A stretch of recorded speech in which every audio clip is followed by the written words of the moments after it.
Salut à tous. On continue notre cours de fondation. On va poursuivre dans le chapitre numéro 5 avec le chapitre numéro 5, le tassement des semelles. Donc aujourd'hui, on va parler des deux points. Et c'est pas règlement, hein. Tassement des consolidations primaires. OK? Et ça sera comme un rappel parce qu'on a déjà vu ça dans le chapitre 1 de ce programme. Et aussi, ça fait partie du cours de mécanique des sols 1. Et après, on va parler de l'effet tridimensionnel sur les tassements de consolidation primaire. Parce que les tassements qu'on vous apprend depuis la première année, deuxième année, là, puis la licence, et qu'on a rappelé ici dans le chapitre 1 de ce programme, c'est basé sur un, un test au labo unidimensionnel. Voilà. Ce qui n'est pas reflète pas à 100% la réalité. OK? Donc, on va passer d'abord au premier point. Les deux points sont liés, hein. Ok, donc, c'est mieux de comprendre le premier point. Le point 11 là. Donc, tassement, encore, c'est pas règlement, hein, c'est tassement. La traduction n'est pas bonne. Tassement des consolidations primaires. Donc, on a déjà vu ça. Et on a vu que pour de l'argile saturée, le tassement, c'est vraiment au fil du temps. C'est produit au fil du temps. Parce que l'eau qui est dans l'argile saturée, cette eau-là n'est pas évacuée rapidement.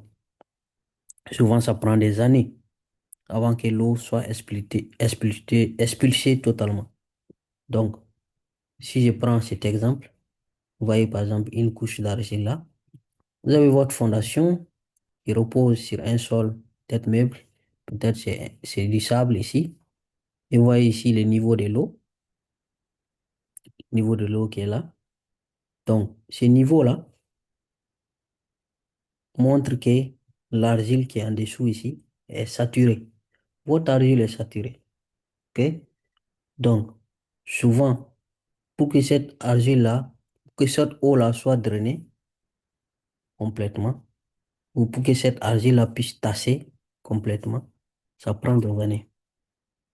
Donc, il y a plusieurs paramètres qui vont influencer le tassement de cette argile-là. OK? Parce que rappelez-vous, consolidation, c'est argile, hein. La consolidation, c'est seulement dans l'argile que ça arrive. Donc, il y a plusieurs paramètres. D'abord, on a l'épaisseur même de la couche d'argile elle-même, H qui est là, va affecter. OK? Et bien sûr, la charge que vous allez ajouter, OK? Le poids, ou bien la charge totale de la fondation que vous allez poser. Parce que comme vous le savez, eh, ça augmente la charge que apportez, augmente donc le stress, la contrainte dans le sol. Et l'augmentation de la contrainte, c'est immédiatement à la base, elle est plus grande, mais plus vous allez en profondeur, plus ça diminue. OK? Donc, vous allez avoir une ligne comme ça. Donc, il y a ces paramètres-là qui vont influencer le tassement. Donc, on avait vu dans le chapitre 1 et aussi mécanique de sol 1, l'équation qui gouverne le tassement, c'est cette équation-là. Équation des consolidations primaires. Les SC, les tassements de consolidation primaire. Delta E est la variation totale du taux de vide. OK?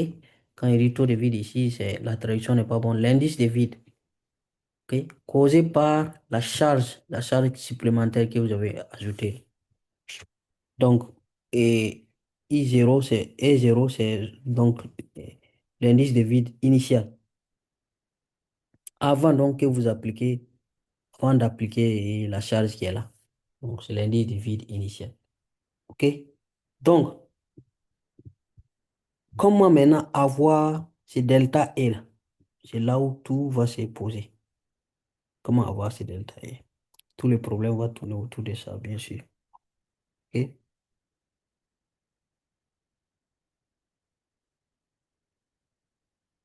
Donc, si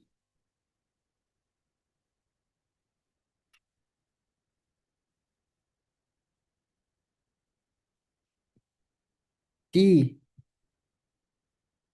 on a ça pour, parce que ça doit être pour tout, pour toutes les couches d'argile. Et aussi, vous voyez ici l'augmentation des contraintes là. C'est en continu, c'est pas uniforme. OK? Donc ça, c'est comme une déformation verticale. Ce qui est là, ce que vous voyez ici. Donc, il faudra faire tout au long, intégrer tout au long de la profondeur, delta Z. Donc, on va voir les formules. Si vous n'avez pas bien compris ici, c'est pas grave. Ce qui ici là est plus important. Voici les trois formules, trois qui, des consolidations. Consolidation primaire que vous allez devoir utiliser en fonction de chaque cas. OK? En fonction de chaque cas que vous allez rencontrer. On va voir tout de suite les cas là. On va définir d'abord les paramètres qui sont ici, là, les éléments qui sont ici. Sigma 0, là, hein. Ça, c'est la pression effective, la contrainte effective moyenne sur la couche d'argile avant, avant que vous apportez votre fondation. C'est-à-dire, la contrainte effective ici, hein, ici, la contrainte effective moyenne ici. On va vous montrer comment calculer la moyenne là tout de suite. Maintenant, celle-là, là, la contrainte a- average, ça veut dire moyenne aussi. C'est la contrainte due à l'augmentation de la charge, ok, dans la couche d'argile. C'est toujours dans la couche d'argile, hein, parce que c'est la consolidation de la couche d'argile que nous cherchons. Ok. Donc, c'est ça qui est là comme ça. Et, et sigma C, c'est la contrainte de préconsolidation qu'on a déjà vu dans le chapitre 1, aussi dans mécanique des sols 1. Il y a, à partir de la courbe des tests et de consolidation au labo, là, vous pouvez avoir ça. Et vous avez l'indice de vide initial et indice de compression, indice de gonflement. Tout ça, c'est des informations. On les obtient avec la courbe de consolidation au labo. AC, donc c'est l'épaisseur de la couche, cette épaisseur, l'épaisseur de la couche d'argile. OK? Donc, à quel moment vous devez utiliser cette équation? C'est quand vous avez une argile qui est normalement consolidée. Qu'est-ce que cela veut dire? Ça veut dire que la contrainte de préconsolidation là est plus petite que les nouvelles contraintes. Ça veut dire le fait que vous ajoutez la charge là, que le sol n'avait pas expérience, n'avait pas, n'a jamais vécu, n'a jamais supporté une telle charge dans le passé. Pour les argiles surconsolidées, voici ce que vous devez utiliser. Argile surconsolidée, ça veut dire maintenant que ces cas-là, c'est le cas où la contrainte initiale avant le chargement, avant la pause de la semaine, plus, ça c'est ce qui est là, plus maintenant la contrainte ajoutée due à la charge que la semelle va apporter, les deux réunis ne valent pas la contrainte maximale que le sol a pu supporter dans le passé, contrainte de préconsolidation. Donc, en ce moment, vous allez utiliser cette formule. Et si vous remarquez entre celle-là et celle-là, la seule différence, c'est qu'ici, c'est CS et là, c'est CC.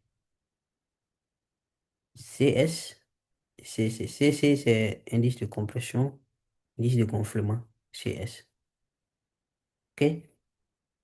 Donc, troisième cas qui est là, qui est le plus complexe, plus compliqué, c'est le cas où La contrainte initiale, elle, elle est plus petite que la contrainte de préconsolidation. Mais dès que vous ajoutez la contrainte liée à la charge que vous avez ajoutée, la contrainte supplémentaire, si vous ajoutez à la contrainte initiale, les deux additionnés donnent une valeur supérieure à la contrainte de préconsolidation. En ce moment, vous allez utiliser ces cas-là. Donc, vous avez trois cas, trois formules. Trois cas, trois formules. Premier cas, c'est le cas où vous avez votre contrainte de préconsolidation là. Elle est petite que la contrainte,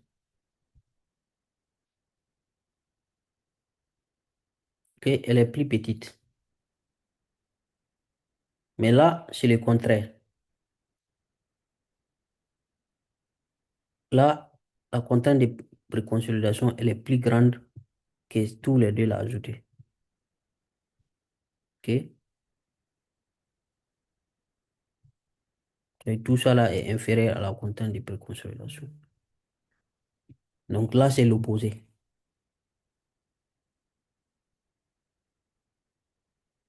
OK?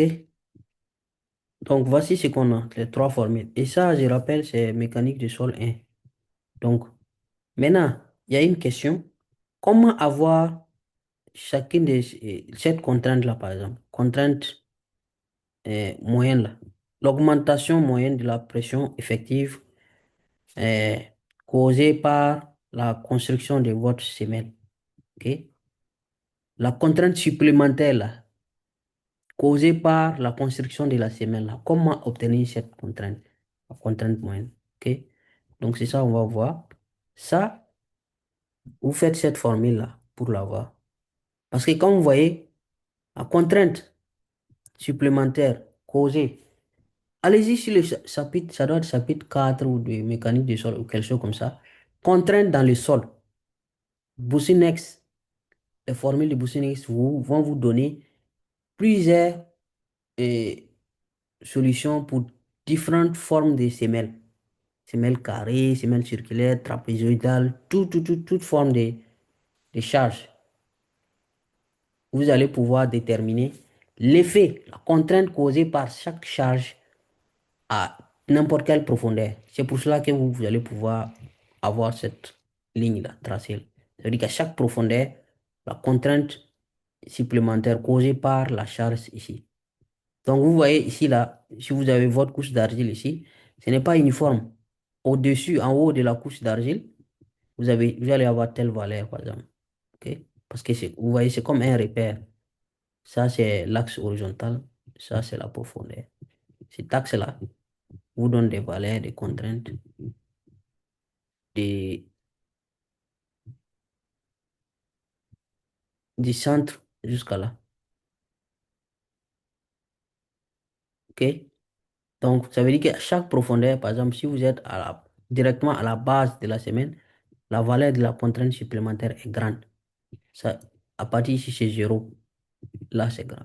Si vous êtes à telle profondeur, l'effet de cette charge-là, vous pouvez lire, supposez qu'il y a des valeurs ici, 0, 10, 20, 30, ok, 40, 50, ok, et les sigma delta, là. Voilà. Donc, si on vient à cette profondeur qui correspond à la face supérieure de la couche d'argile, là, donc vous allez avoir cette valeur-là. Si vous voulez, vous pouvez projeter pour lire. Si vous venez au milieu de la couche d'argile, vous allez avoir cette valeur. Si vous venez à la base, ok, de la couche d'argile, vous allez avoir telle valeur, sigma. Donc, pour avoir la valeur moyenne de la contrainte supplémentaire, là, c'est simple. Il faut juste additionner les trois, là. De façon, il y a une moyenne. Vous faites celui-là plus 4 fois